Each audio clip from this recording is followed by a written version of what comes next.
Okay friends, so the first thing you're going to do is come up with one color oil pastel and think about a line you want to repeat in the area. So you're going to start with one color oil pastel that you would like of your choice, and you're going to repeat one line in the tree trunks and branches. So we're going to go throughout. We want to spread it throughout to make it balanced, and you're just doing that one line with your oil pastel color of choice.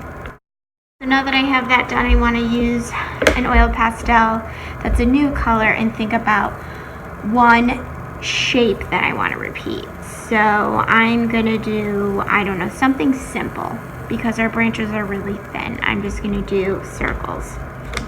And I want to spread those again throughout my tree branches. Okay, so now I'm going to put some ground behind my tree. So I'm just going to do a wavy line that goes behind my tree. And I'm going to do, using those same colors to create balance and unity, some curved lines to look like grass.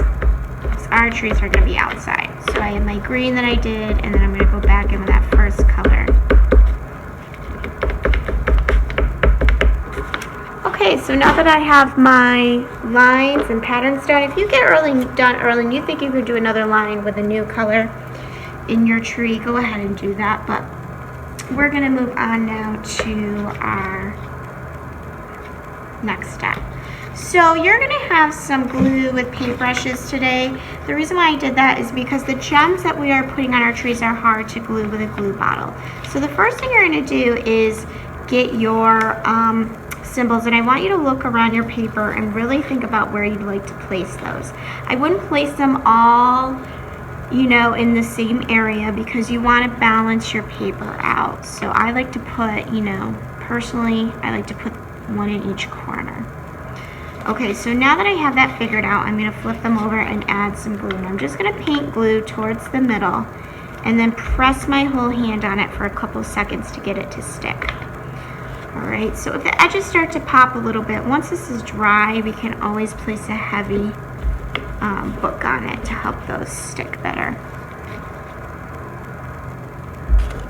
And gems for two reasons. It's going to give it a decorative element, more shapes to it, and patterns just like in Gustav Klimt. But I also feel that right now, before we have the gems on here, the tree and the symbols, they don't look like they connect at all. So to unify the piece, and that's what that word means, when we get the piece to look like it all fits together, to unify it, we're going to be adding gems in both our symbols and our tree so that they have something in common, which will bring them together. You're going to have a bunch of different gems to choose from. What you're going to do is add glue to your brush, and we're just going to dot where we want that gem to go and then place that gem on top of it.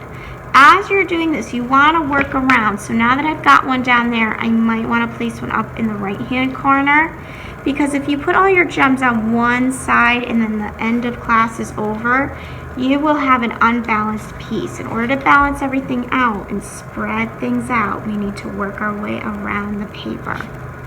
So we're going to keep adding these both on our symbols and on our tree branches until it starts to look finished.